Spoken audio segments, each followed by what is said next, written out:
Bonjour à toutes et à tous. Avant toute chose, nous vous souhaitons la bienvenue. Bienvenue en ce dimanche matin, bienvenue dans la maison de Dieu, la maison de notre Père, bienvenue chez vous. Sachez que nous sommes très heureux de vous proposer une nouvelle fois le culte des jeunes.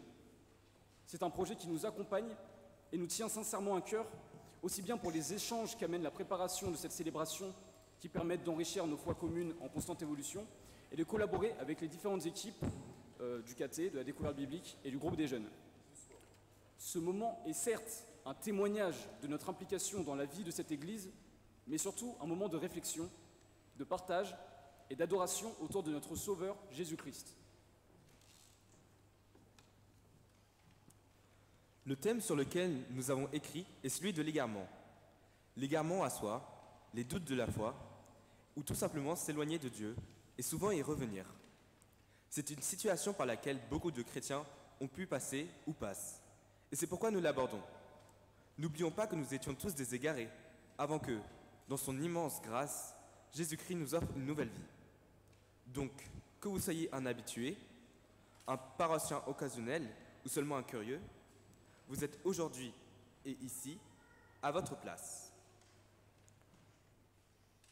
Seigneur, nous nous confions maintenant à toi et nous entrons ensemble dans la prière.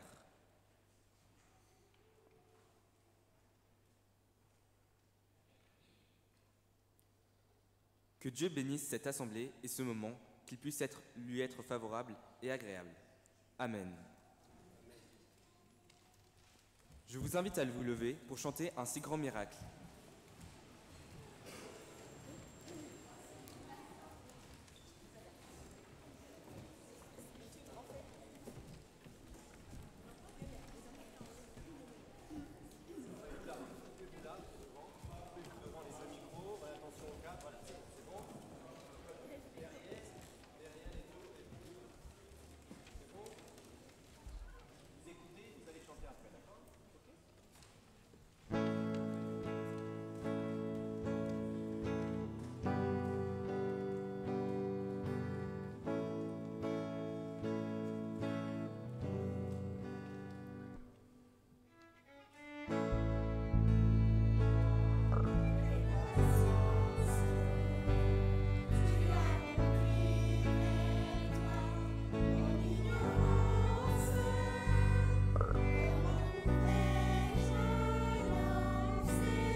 Seigneur, nous te louons en lisant le psaume 100.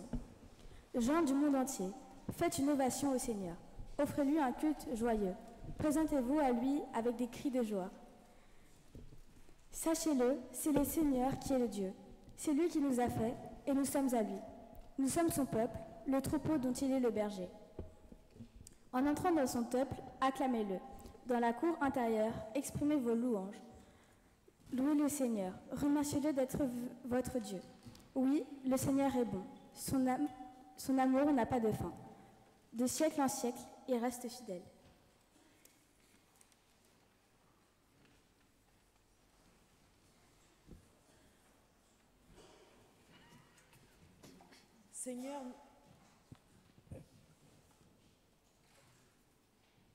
Seigneur, nous avons envie de te dire merci. Merci d'être notre bon berger. Tu nous emmènes sur le bon chemin et tu nous aides à nous retrouver quand nous nous sentons perdus.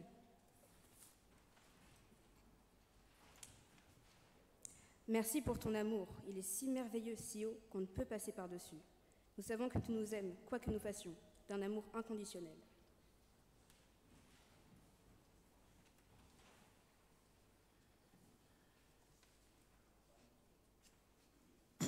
Merci pour la joie que tu nous donnes.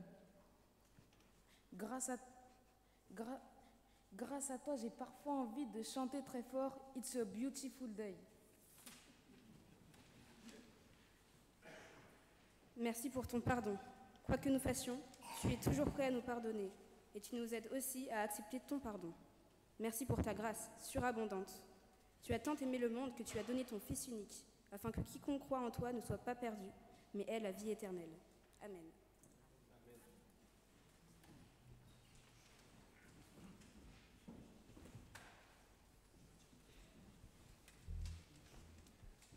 Je vous invite à vous lever et nous allons chanter « Comment ne pas te louer ».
Prions.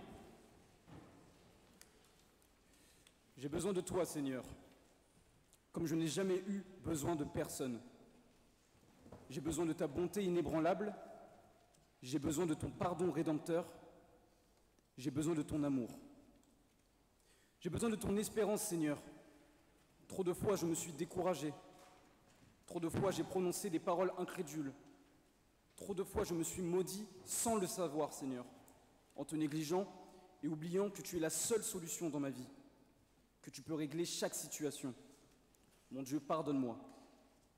J'ai besoin de toi, Seigneur. Je veux t'obéir, être celui que tu attends que je sois. Je veux m'accomplir en toi, en empruntant le chemin que tu as tracé pour moi. Nous te cherchons et nous voulons te trouver, Seigneur. Nous ne voulons plus succomber aux égarements de ce monde. Nous ne voulons plus marcher par la vue, mais par la foi. Nous avons besoin de toi, Seigneur. Amen. Un peu plus fort les Amen la prochaine fois. Je sens que vous êtes un peu timide sur les Amen, c'est un peu dommage. On recommence. Amen, voilà. Maintenant, je vous invite à vous lever pour chanter « Oh, donnez-moi Jésus ».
Maintenant, je vous invite à reconnaître notre fragilité, c'est-à-dire nos péchés.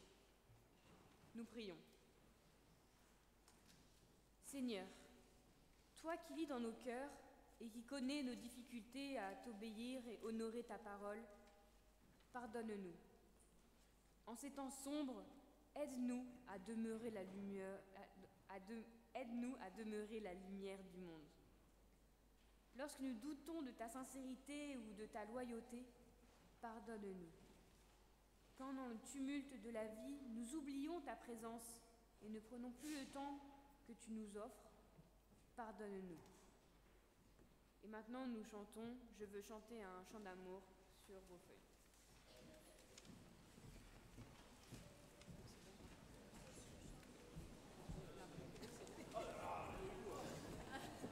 Levons-nous pour chanter, s'il vous plaît.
Que tous ceux qui se tournent vers Dieu avec confiance reçoivent de lui la certitude de son amour. Dieu est amour. L'amour de Dieu a été manifesté envers nous en ce que Dieu a envoyé son Fils unique dans le monde afin que nous ayons la vie par lui. Et cet amour consiste non pas en ce que nous avons aimé Dieu, mais en ce qu'il nous a aimés et qu'il a envoyé son Fils comme pardon pour nos péchés. Nous avons vraiment vu et nous attestons que le Père a envoyé le Fils comme sauveur du monde. Nous avons cru l'amour que Dieu a pour nous. Et nous l'avons vu, et nous l'avons connu. Dieu est amour. Celui qui demeure dans l'amour demeure en Dieu, et Dieu demeure en lui. pour l'éternité. Et maintenant, nous nous levons pour chanter à la rivière.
Nous prions. Seigneur, nous voici devant toi pour recevoir ta parole. Permets que dans ces textes de la Bible, nous puissions chacun découvrir quelque chose qui vient de toi, qui donne à nos cœurs des idées, qui nous donne la force et la lumière d'aimer et de pardonner. Nous nous ouvrons à ton esprit, qu'il nous touche au plus secret de nous-mêmes. Parle donc, Seigneur, nous t'écoutons. Et nous restons debout pour chanter cet amour.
Dans l'évangile de Luc, au chapitre 15, versets 1 à 32, nous lisons. Tous les publicains et les gens de mauvaise vie s'approchaient de Jésus pour l'entendre. Et les pharisiens et les scribes murmuraient, disant : Cet homme accueille des gens de mauvaise vie et mange avec eux. Mais il leur dit cette parabole. Quel homme d'entre vous, s'il a 100 brebis et qu'il en perd une, ne laisse les 99 autres dans le désert pour aller après celle qui est perdue, jusqu'à ce qu'il la retrouve. Lorsqu'il l'a retrouvée, il la met avec joie sur ses épaules. Et, de retour à la maison, il appelle ses amis et ses voisins et leur dit : Réjouissez-vous avec moi, car j'ai retrouvé ma brebis qui était perdue. De même, je vous le dis, il y aura plus de joie dans le ciel pour un seul pécheur qui se repent que pour 99 autres justes qui n'ont pas besoin de se repenttre. Ou quelle femme, si elle a 10 drachmes et qu'elle en perde une, n'allume une lampe, ne balaie la maison et ne cherche avec soin jusqu'à ce qu'elle la retrouve. Lorsqu'elle l'a retrouvée, elle appelle ses amis et ses voisines et dit : Réjouissez-vous avec moi, car j'ai retrouvé la drachme que j'avais perdue. De même, je vous le dis, il y a de la joie devant les anges de Dieu pour un seul pécheur qui se repent.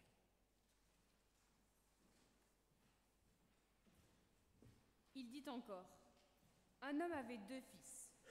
Le plus jeune dit à son père : Mon père, donne-moi la part de bien qui doit me revenir. Et le père leur partagea son bien. Peu de jours après, le plus jeune fils, ayant tout ramassé, partit pour un pays éloigné où il dissipa son bien en vivant dans la débauche. Lorsqu'il eut tout dépensé, une grande famine survint dans ce pays. Il commença à se trouver dans le besoin. Il alla se mettre au service d'un des habitants du pays, qu'il envoya dans les champs garder les pourceaux. Il aurait bien voulu se rassasier des carouges que mangeaient les pourceaux, mais personne ne lui en donnait. Étant rentré en lui-même, il se dit : Combien de mercenaires chez mon père ont du pain en abondance, et moi, ici, je meurs de faim. Je me lèverai, j'irai vers mon père, et je lui dirai : Mon père, j'ai péché contre le ciel et contre toi. Je ne suis plus digne d'être appelé ton fils. Traite-moi comme l'un de tes mercenaires. Alors il se leva et alla vers son père. Comme il était encore loin, son père le vit et fut ému de compassion. Il courut se jeter à son cou et le baisa. Le fils lui dit : Mon père, j'ai péché contre le ciel et contre toi. Je ne suis plus digne d'être appelé ton fils. Mais le père dit à ses serviteurs : Apportez-moi vite la plus belle robe et l'en revêtez. Mettez-lui un anneau au doigt et des souliers aux pieds. Amenez le veau gras et tuez-le. Mangeons et réjouissons-nous. Car mon fils, que voici était mort, et il est revenu à la vie. Il était perdu, et il est retrouvé. Et ils commencèrent à se réjouir. Or, le fils aîné était dans les champs. Lorsqu'il revint et approcha de la maison, il entendit la musique et les danses.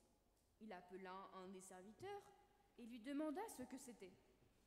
Ce serviteur lui dit : Ton frère est de retour, et parce qu'il l'a retrouvé en bonne santé, ton père a tué le veau gras.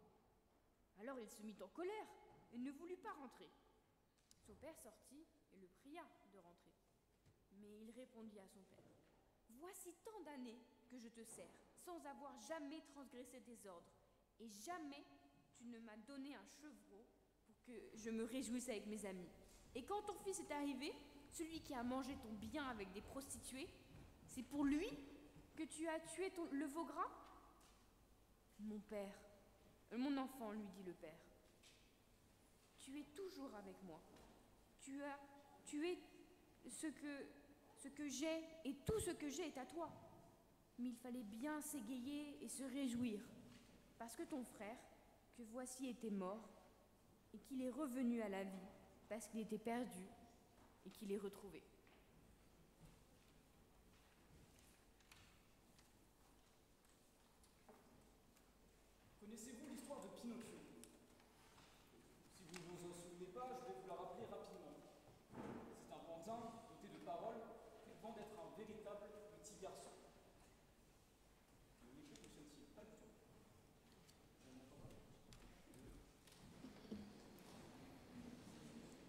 C'est bon? Let's go. Reprenons comme si de rien n'était. Connaissez-vous l'histoire de Pinocchio? Si vous ne vous en souvenez pas, je vais vous la rappeler rapidement. C'est un pantin doté de paroles, rêvant d'être un véritable petit garçon. Il est provocateur, souvent naïf, immature, menteur et désobéissant, bref, un véritable petit garçon. Mais Dieu merci pour ses parents, ou son père Geppetto, lui son nez peut s'allonger quand il ment, c'est sa particularité. Si je vous en parle maintenant, c'est que lorsque l'on se plonge dans ce vieux conte, Pinocchio vit véritablement le parcours initiatique du héros. Et comme tout personnage sur son chemin, il doit s'égarer pour évoluer. C'est donc ainsi qu'il se retrouve à désobéir et à vivre une cascade d'événements malheureux lors de son périple, avant d'au final revenir à son point initial, chez lui, et s'accomplir en obtenant ce qui était son vœu le plus cher, devenir un véritable petit garçon. Mais pour vous, doit-on obligatoirement s'égarer pour s'accomplir et mieux revenir à Dieu? C'est avec cette question en tête et les 3 paraboles que nous venons de lire que nous avons posé notre réflexion sur l'égarement dans la vie chrétienne. Mais comment expliciter cet égarement, alors que nous sommes chacun différents, avec une foi et des croyances différentes? Tout d'abord, qu'est-ce qu'être égaré? Selon le dictionnaire Le Robert, c'est l'état d'une personne qui s'écarte du bon sens. Ce peut être aussi un moment plus ou moins court dans lequel on se cherche en essayant de passer par différents chemins. Et maintenant, qu'en dit la Bible? Les 3 paraboles dépeignent des égarements différents, de par leur contexte, les personnages et leurs relations. Pour pouvoir faire résonner ces 3 figures d'égarés dans nos vies, il faut donc identifier les 3 situations. Dans la parabole de la brebis égarée, la brebis fait partie d'un troupeau de 100 brebis, mais cette dernière est perdue par le berger. Nous tous, ici, nous sommes des brebis, et nous faisons partie de ce grand troupeau qu'est l'Église. Mais quelles brebis sommes-nous? Celles qui suivent promptement notre berger ou celles qui se détachent du troupeau et s'égarent de la voie du berger? Nous aurions tort de nous considérer comme membres des 99 brebis qui ne s'égarent pas. Parfois, l'égaré est résolu et à la recherche d'une plus grande liberté qu'il ne pense pas retrouver au sein de l'Église ou avec Dieu. C'est ce cas de figure que l'on retrouve dans le Fils prodigue. On a comme schéma le Père qui peut représenter l'Église ou Dieu, et il a donc rempli les attentes conventionnelles pour le Fils.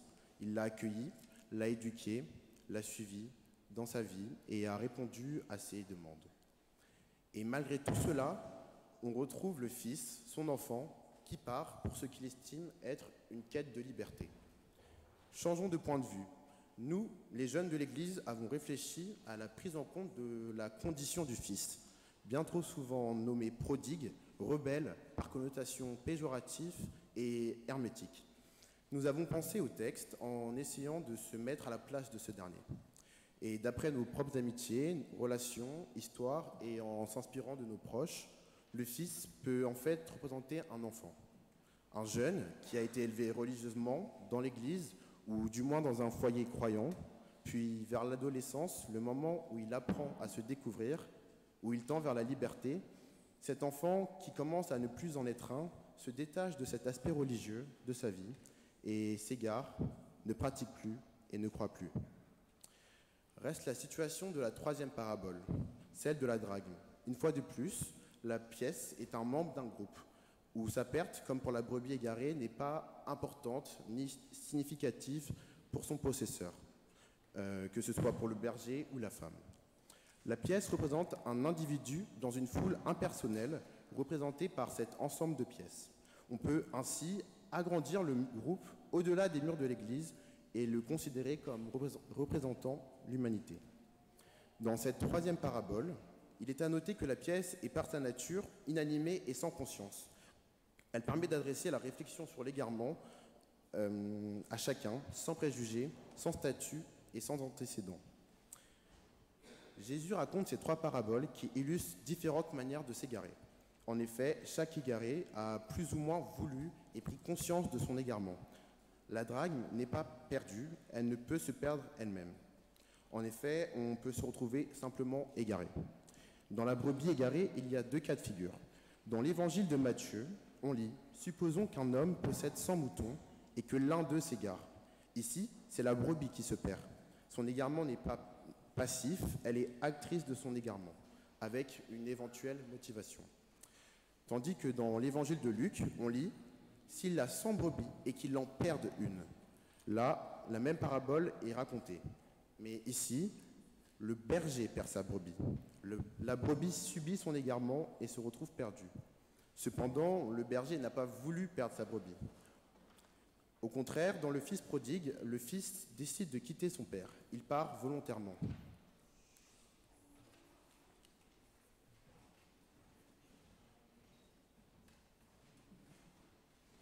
Nous allons maintenant aborder les motivations ou les raisons de cet égarement. L'histoire du fils prodigue nous donne un aperçu de ce qui peut motiver l'égarement. Dans cette histoire, un fils demande à son père de lui donner sa part d'héritage pour partir et vivre sa vie comme il l'entend. Il quitte sa maison, son père, gaspille son argent dans une vie de débauche et se retrouve finalement sans rien.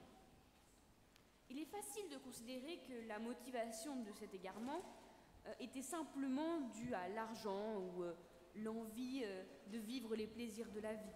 Mais je pense qu'il y a probablement des motivations plus profondes qui ont conduit à ces actions. Tout d'abord, le fils prodigue a voulu être libre. Il a voulu faire ses propres choix, vivre ses propres expériences selon ses propres désirs, sans les contraintes de la maison de son père. Il a cru qu'il serait plus heureux loin de sa famille. Mais cette liberté apparente s'est rapidement transformée en esclavage de la vie de débauche qu'il avait choisie. Deuxièmement, le fils prodigue a cherché à satisfaire ses désirs immédiats. Il a voulu vivre dans le moment et ne pas penser aux conséquences futures de ses actions. Cette attitude a conduit à des choix égoïstes et irresponsables qui l'ont finalement conduit à la ruine. Enfin, le fils prodigue a ignoré l'importance de la famille et de la communauté. Il a rejeté les valeurs et les traditions qu'on lui avait enseignées et s'est isolé de ceux qu'il aimait. Cette isolation l'a conduit à la solitude et à la tristesse qui ont suivi son égarement. Nous pouvons tous, chacun de nos vies, être tentés de rechercher cette liberté, cette satisfaction immédiate de nos désirs et cet isolement de ceux qui nous aiment. Mais cette histoire nous apprend que cela ne mène souvent qu'à l'égarement et à la souffrance. En fin de compte, l'histoire du fils prodigue nous rappelle que même lorsque nous choisissons de nous égarer, Dieu est toujours là pour nous accueillir, à bras ouverts, lorsque nous retournons à lui. Pour l'histoire de la brebis égarée, cette histoire nous enseigne que Dieu est le berger qui cherche les brebis égarées et qui se réjouit lorsqu'il les retrouve. Mais pourquoi les brebis s'égareraient-elles en premier lieu? Quelles sont les motivations qui les poussent à quitter le troupeau? Tout d'abord, certaines brebis peuvent se sentir négligées ou ignorées. Elles peuvent avoir le sentiment que le berger ne s'intéresse pas à elles et que leur vie n'a pas vraiment de sens. Elles peuvent chercher à s'échapper de leur situation en quête de quelque chose de plus significatif ou d'une attention qui leur manque. Ensuite, certaines brebis peuvent être tentées par l'appel du monde extérieur.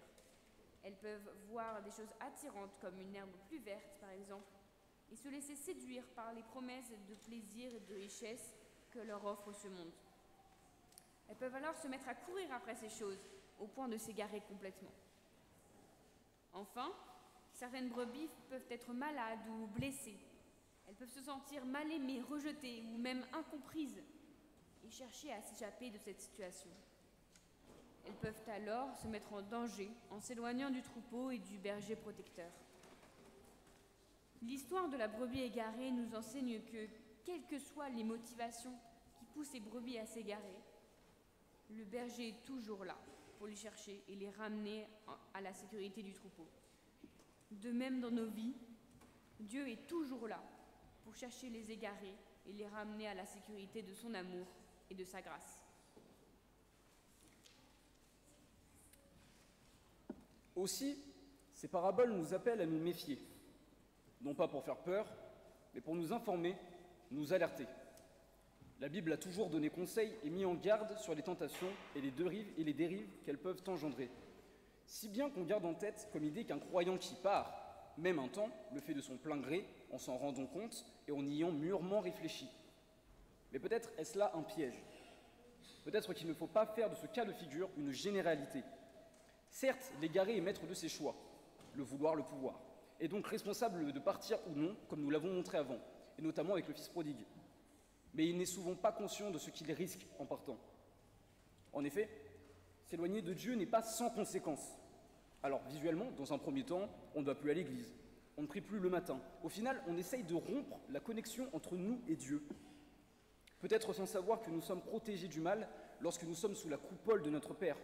Mais si nous décidons d'en partir, même sciemment, nous nous exposons aux tentations, comme dans la vie d'un croyant classique, mais avec plus de chances d'y succomber. Je vais reformuler en vous donnant une image. Dieu est un lampadaire qui éclaire les forces du mal, qui ainsi ne peuvent pas nous atteindre lorsque nous sommes en dessous. Mais plus nous nous éloignons, plus nous nous perdons, plus il fait noir, jusqu'à ce que nous soyons entièrement plongés dans l'obscurité et que nous ne discernions plus ce qu'est la lumière.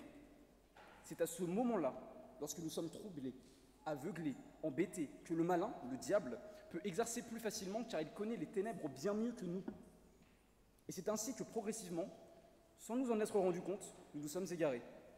C'est ainsi que nous nous détournons du projet de bonheur qu'avait initialement prévu Dieu pour nous. C'est en soi ce qui arrive à la brebis. Elle ne s'en est pas rendue compte, on ne peut donc pas la blâmer. Et le fils prodigue ne savait pas ce qu'il risquait, on ne peut pas le blâmer. Et notre Dieu n'est pas accusateur, il ne nous blâmera pas parce que nous ne le savions pas. À présent, nous le savons. Nous savons ce que nous risquons. Il est écrit « Prends le chemin de vie afin que tu vives ». Est-ce que cela veut dire que la brebis veut mourir? Non. Mais parfois, c'est plus subtil, c'est plus pernicieux, plus pervers. Ce que je veux dire, c'est que comme la brebis, on ne se rend pas compte que l'on commence à emprunter l'autre chemin.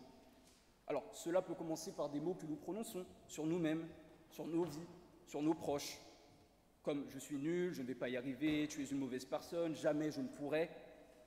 Nous nous dévalorisons, mais cela a un effet sur nos vies. Petit à petit, nous sommes de plus en plus tristes, nous déprimons, nous nous sentons seuls même lorsque nous sommes entourés. Et c'est à ce moment-là que, sans s'en rendre compte, nous sommes sur l'autre chemin. Nous ne sommes plus sous le lampadaire, nous sommes dans le noir. Mais rassurez-vous, on en ressort, car ce n'est pas là notre destinée. Ce n'est pas celle qui a été prévue par notre Père. Alors peut-être, méfions-nous. Faisons attention aux mots que nous employons. Faisons attention aux uns, aux autres. Avec l'aide de Dieu, nous pouvons nous entraider en communauté. Nous pouvons nous en sortir. Ces paraboles se trouvent dans l'Évangile. Elles sont donc synonymes de bonnes nouvelles. Et même si nous pouvons tomber, avec Jésus-Christ à nos côtés, nous nous relevons.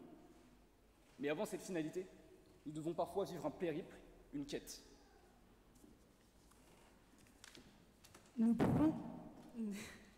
pouvons nous interroger sur la quête des égarés. Qui se soucie d'eux? Qui va les chercher? Sont-ils heureux de sortir de cet égarement? C'est par la foi que Dieu envoie chercher les égarés, les pécheurs. Il est plus important d'aller chercher un égaré et de le ramener sur le chemin que de garder avec soi tous les justes sur la route. C'est pour cela que Dieu nous envoie chercher les pécheurs, ceux qui se sont écartés du chemin, ceux qui ont perdu la foi ou ceux qui doutent. Si Dieu envoie aux égarés des personnes pour les sauver, pour les remettre sur une route, c'est que nous sommes importants pour lui. C'est qu'il ne nous abandonne pas. Peu importe ce que nous pensons ou avons fait, il nous accompagne, toujours sur le chemin de la vie. Il envoie quelqu'un pour nous tenir la main, pour que nous ne soyons pas seuls et pour que nous sachions qu'il est avec nous. Il nous aime, il nous donne sa grâce. Mais par qui les envoie-t-il chercher? Dans le cas de la brebis égarée, il envoie le berger. Pour la drachme, il envoie une femme. Et dans le fils prodigue, l'égaré revient par lui-même. Le berger laisse-t-il donc ses autres brebis pour aller en chercher une seule? Oui, Il laisse ses 99 autres brebis parce qu'il a confiance en elles, comme Dieu a confiance en nous. Il va chercher la brebis car elle peut se sentir seule ou abandonnée. Nous avons tous déjà ressenti cela dans notre foi, le doute. Alors, comme il est important pour Dieu de nous accompagner sur la route pour qu'on ne se sente ni seul ni abandonné, il est important pour le berger de montrer à sa brebis qu'elle compte et qu'elle est ni seule ni abandonnée. Par exemple, dans le cas de la drachme perdue, la femme la cherche sans relâche pour la retrouver, comme quand nous perdons un objet qui est cher à nos yeux. On le cherche sans relâche. De la même manière, pour un croyant perdu dans un coin, loin du chemin, notre foi en Dieu et cette mission qu'il nous donne peut nous pousser à aller vers l'égaré pour qu'il ne soit plus seul, pour qu'il se sente important et entouré. Et le Fils, qui va le chercher? Je pense que le Fils a pris conscience tout seul qu'il s'était égaré. Donc il a pu retrouver son chemin seul. On peut retrouver son chemin seul. Nous n'avons pas nécessairement besoin de quelqu'un, d'un intermédiaire qui vienne nous chercher. Il suffit que chacun prenne conscience de qui il est et de ses actes. S'il prend conscience qu'il s'est égaré et qu'il veut reprendre la route sur le bon chemin, il peut le faire tout seul, avec l'aide de Dieu. Il est toujours possible de revenir vers Dieu par soi-même, de se convertir. Le Fils l'a fait lui-même. Il a choisi, par lui-même, de retourner vers son Père et son frère. Il a repris lui-même la main qui l'accompagne sur le chemin. Quoi que l'on ait fait lors de notre égarement, Dieu sera toujours joyeux de nous retrouver. Dans toutes les paraboles, quand l'égaré revient ou est retrouvé, cela apporte de la joie. Par exemple, le berger fait la fête en retrouvant son animal. Le père du fils prodigue fête ses retrouvailles en sacrifiant le veau qui était réservé à de grandes occasions. Ou encore, la femme qui avait perdu sa drachme appelle toutes ses amies pour se réjouir avec elle lorsqu'elle a retrouvé sa pièce disparue. À chaque fois que nous nous convertissons ou nous nous repentons de nos péchés, Dieu nous pardonne et est heureux de nous recevoir dans sa maison, comme le père qui accueille son fils prodigue les bras ouverts quand celui-ci est revenu s'excuser. La grâce de Dieu nous excuse de tout ce que nous avons pu faire contre lui. Nous pouvons alors nous réjouir auprès de lui. La maison de Dieu sera, en effet, toujours un endroit où le retour des égarés entraînera des réjouissances. C'est le cas dans l'Église lorsqu'on accueille de nouveaux arrivants dans la paroisse ou que l'on retrouve des personnes qui n'étaient pas venues depuis longtemps. Là encore, on peut faire un parallèle avec les paraboles, car à chaque fois, la personne représentant Dieu, comme le berger, le père ou la femme, se réjouit en fêtant cela avec d'autres personnes. En tant que croyant, il est normal que l'on se sente mal par rapport à la simplicité d'avoir péché et de s'être égaré de la voie chrétienne. C'est donc devant notre sentiment d'humilité que nous accueille l'Église pour nous recueillir. D'ailleurs, c'est dans ce sentiment de faute que le fils prodigue retourne auprès de son père à la fin de la parabole. On en parle beaucoup, mais que veut donc dire l'humilité? D'après le dictionnaire, c'est un sentiment de sa propre insuffisance qui pousse à réprimer tout mouvement d'orgueil. En faisant le parallèle à la foi chrétienne, ce serait le sentiment de mal-être entraîné par le péché qui nous pousserait à venir nous repentir auprès de Dieu pour qu'il nous pardonne nos péchés et nous retire ce poids sur nos épaules. Cependant, on peut voir dans ces paraboles que le berger se réjouit plus pour une brebis retrouvée que 99 restantes dans son troupeau, que la femme organise une fête avec ses amis et voisins pour une pièce retrouvée quand elle est possédée pourtant d'autres, et que le père sacrifie un veau pour le fils revenu sans accorder beaucoup de considération à son aîné. De même façon, Dieu se réjouit plus de retrouver ceux qui étaient perdus que de simplement se contenter de ceux qui ne l'abandonnent pas. Mais Dieu ne se réjouit pas plus pour un tel qu'un autre. Non. Il se réjouit que de nouvelles personnes aient trouvé le bon chemin, que de nouvelles personnes aient pu voir sa grâce dans les ténèbres des péchés, tout comme la paroisse se réjouit de chaque nouvelle personne qui vient la rejoindre. D'ailleurs, Dieu s'est énormément réjoui lorsque vous l'avez rejoint. Cependant, il n'est pas toujours bon de se contenter de prendre la parole et de la garder sans rien en faire. On peut avec cela faire le parabole avec la parole des talents, avec la parabole des talents. Dans cette parabole, un seigneur part en voyage et confie des talents ou de l'argent à 3 de ses serviteurs. À son retour, il félicite les 2 qui ont joué les talents pour en gagner d'autres, mais il gronde celui qui n'a fait qu'enterrer le talent qu'il avait reçu pour être sûr de pouvoir le redonner à son seigneur. Ainsi, nous devons réussir à trouver le juste milieu entre le fils prodigue qui va tout dépenser dans son héritage et le serviteur qui ne gagne pas d'argent pour son maître. Pour résumer, Dieu nous laisse une certaine liberté pour pouvoir nous enrichir notre foi et même de pouvoir agrandir le royaume de Dieu en partageant la foi à notre tour. Il compte aussi sur nous pour ne pas trop jouer avec le feu, comme le fait le fils prodigue. C'est donc pour cela que dans cette parabole, le fils qui a essayé sa liberté, puis a tout dépensé, mais dans ce processus, fait évoluer sa foi, va au final avoir plus de mérite que son frère, qui n'a pas pris de risque et s'est contenté de garder de l'argent pour lui. Cela nous montre aussi que Dieu nous aime bel et bien et a confiance en nous. Il croit que nous ne nous égarerons pas, mais que si cela arrive, malheureusement, ses bras seront toujours ouverts pour nous. Cependant, il ne nous encourage pas pour autant à nous perdre. Nous devons lui suivre, accueillir les nouveaux convertis ou repentis et partager avec eux la parole de notre Père commun. Ainsi, nous montrerons notre reconnaissance pour tout ce qu'il a fait pour nous et que nous l'aimons en retour de l'amour inconditionnel qu'il a en nous.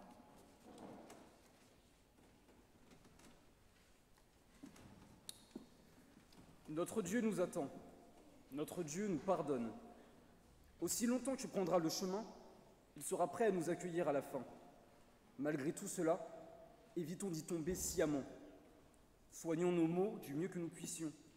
Prononçons du positif à propos de nos vies et ne soyons pas résignés.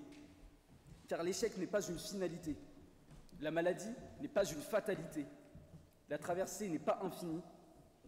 Et au bout du tunnel, le repos y est éternel. Que Dieu nous accompagne, nous préserve, vous préserve, et que nous ayons une oreille attentive à sa parole. En lui seul est la véritable paix, car en lui seul est notre route. Amen.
vous invite maintenant à confesser votre foi. Et je vous invite à vous lever par la même occasion.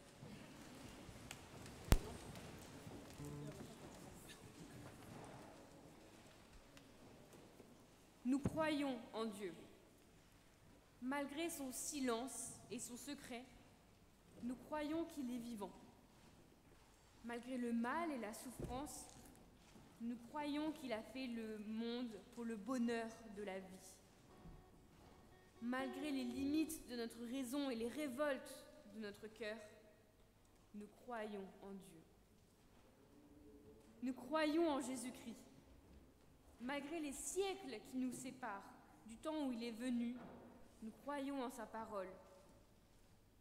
Malgré nos incompréhensions et nos refus, nous croyons en sa résurrection. Malgré sa faiblesse et sa pauvreté, nous croyons en son règne. Nous croyons en l'Esprit Saint. Malgré les apparences, nous croyons qu'il conduit l'Église. Malgré la mort, nous croyons à la vie éternelle. Malgré l'ignorance et l'incrédulité, nous croyons que le royaume de Dieu est promis à tous. Amen.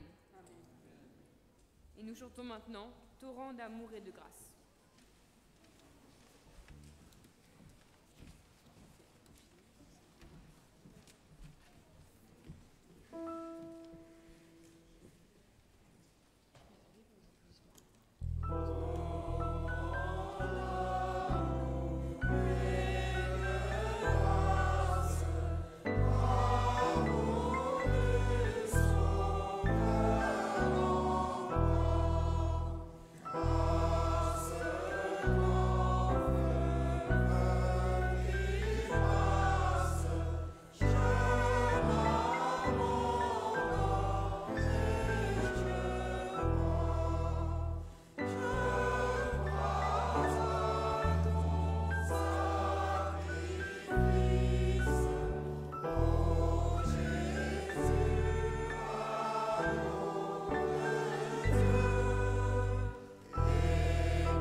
Je vous invite à vous rasseoir.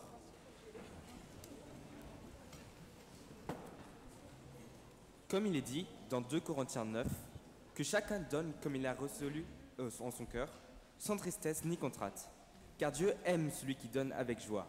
C'est donc à présent le moment de l'offrande.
tous.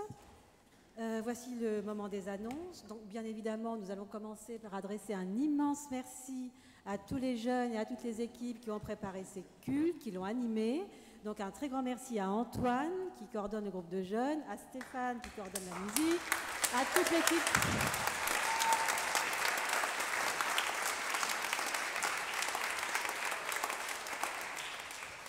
Toute l'équipe de catéchèse, Vincent, Micheline, Véronique, Edwige.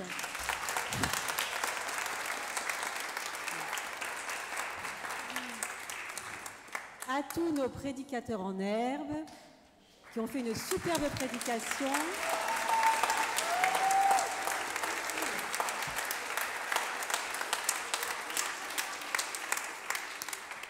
Et un grand merci également à Hyacinthe, Milano et Noé qui sont à la prise de son et à la vidéo cachée derrière.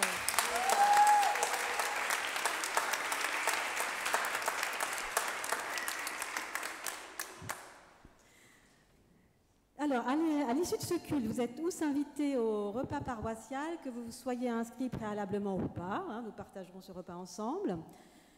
Et sinon, pour la semaine à venir, donc les activités habituelles de notre paroisse auront lieu. Le groupe de prière se réunira demain, lundi 17 avril, de 19h à 20h15. Mardi, il y aura également la chorale de 19h30 à 21h30. Voilà. Alors, nous avons malheureusement une très triste nouvelle à partager ensemble. Notre ami Laurent Carayon, un de nos paroissiens, nous a quittés jeudi dernier. Nous accompagnons de tout cœur, avec nos pensées et nos prières, toute sa famille. Plus particulièrement, nous pensons à Cécile, son épouse, et à ses 2 enfants, Tiphaine et Théophile. Nous adressons toute notre affection à Théophile, qui fait partie du groupe de jeunes et qui n'est pas là ce matin pour partager notre joie. Le culte d'action de grâce aura lieu vendredi prochain à 10h30.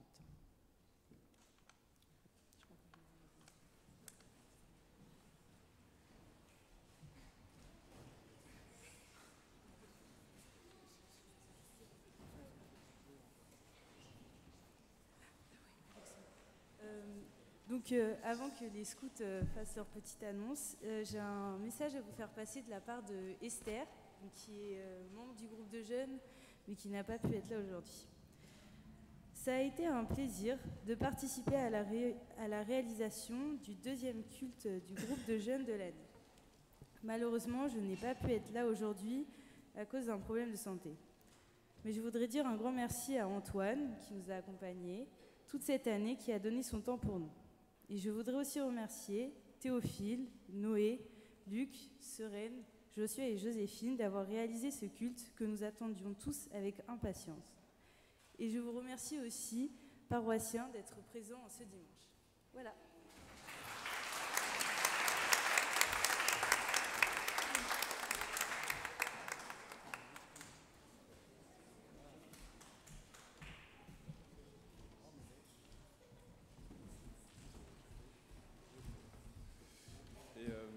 Continuer sur les annonces, donc d'abord on va se présenter, nous sommes les Aînés-Éléphants. Vous m'entendez? Non. Et là? Oui. Ah voilà. Donc nous sommes les Aînés-Éléphants, donc le groupe aîné de Batignolles. Nous avons comme projet d'aller dans 2 accueils de jour, l'un à Marseille et l'autre à Londres. Et ensuite nous en ferons un témoignage. Et pour réaliser ce projet, nous avons besoin donc, de fonds. Et c'est pour cela que nous organisons aujourd'hui une vente de gâteaux. Qui se déroulera en bas de l'escalier là-bas. Et donc voilà, nous comptons sur votre présence, je ne sais pas si vous le pouvez. Et ensuite, si vous avez besoin de nos services, que ce soit pour faire du babysitting ou alors des trucs comme arroser des plantes ou autres, vous pouvez compter sur nous, on sera toujours présents.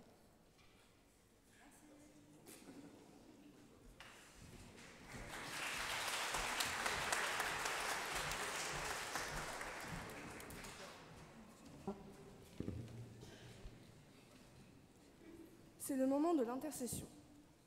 Seigneur, nous voulons te prier ce matin pour tous ceux qui se sentent un peu perdus ou égarés. Sois leur berger. te prier pour ceux qui ont des choix à faire et ne sont pas sûrs de leur décision. Pour les étudiants qui, en cliquant sur Parcoursup, engagent leur avenir sans trop savoir encore ce qu'ils veulent faire. Pour tous ceux qui ont des choix de vie à assumer, une orientation professionnelle, un engagement personnel, des priorités à définir, aide les seigneurs à faire des bons choix.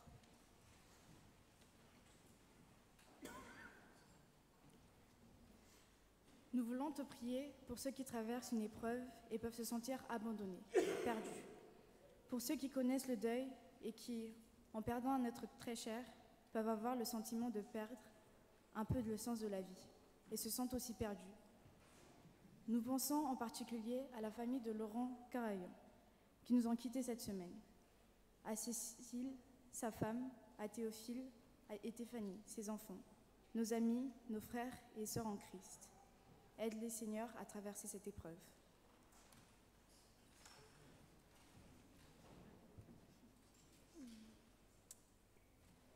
Nous voulons te prier pour tous ceux qui se sentent dépassés par les événements, exclus de notre société, pour tous ceux qui ne voient en notre monde que des sources d'inquiétude, de préoccupation ou d'accablement. Ils peuvent alors se sentir submergés et perdre tout repère. Aide les seigneurs à retrouver l'espérance.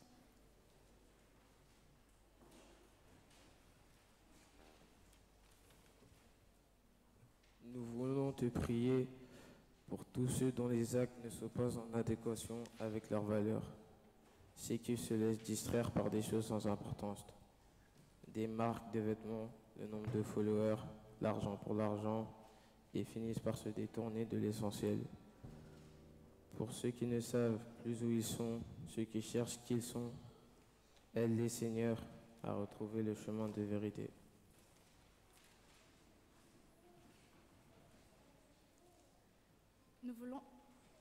Nous voulons te prier pour ceux qui ont perdu la foi, pour ceux qui, parce qu'ils se sentent éloignés de toi, parce qu'ils ont péché, n'osent plus revenir vers toi. Seigneur, fais-leur savoir que tu es un Dieu de grâce.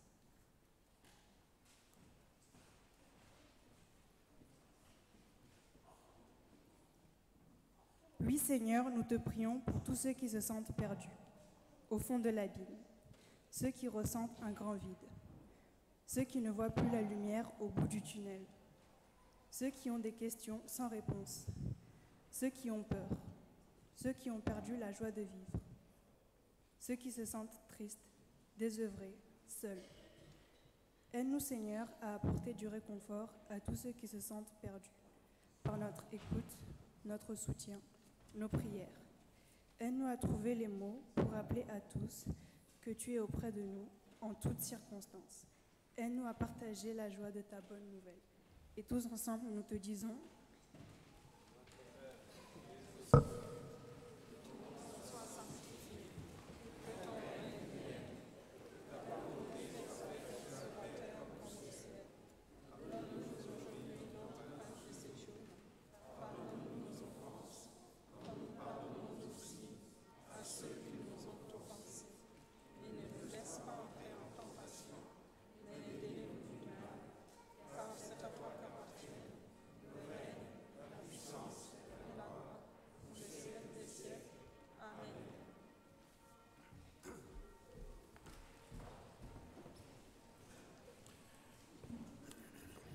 Je vous invite à rester levés pour recevoir l'exhortation et la bénédiction. Quand certains de nos frères s'égarent du chemin, soyons porteurs de lumière et guidons-les vers le chemin de notre Seigneur. Quand nous retrouvons nos camarades, sachons-nous leur réserver un accueil joyeux, réjoui par leur venue. Quand nous nous laissons distraire, rappelons-nous de la voix de Jésus-Christ. Quand nous avons l'impression d'être emprisonnés, sachons-nous nous confier dans la prière à notre Seigneur. Osons traverser la vie, prendre des risques en restant guidés par cette foi qui, même dans les passages les plus obscurs du chemin, nous rend sûrs de ton amour et de ta présence à nos côtés.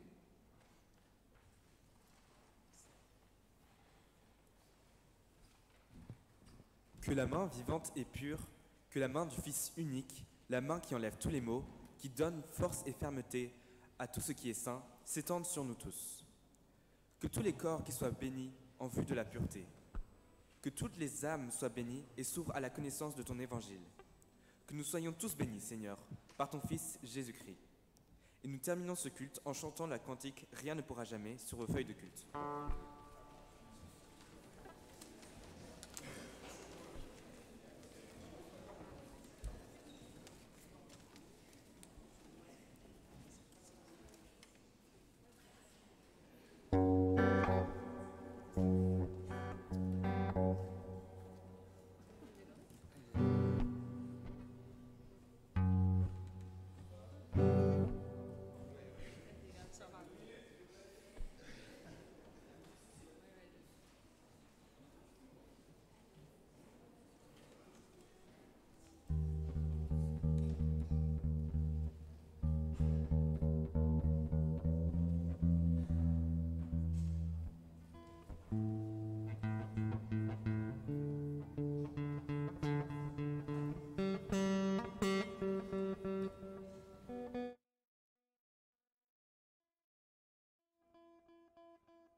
Merci à tous d'être venus et bon dimanche à tous. Merci.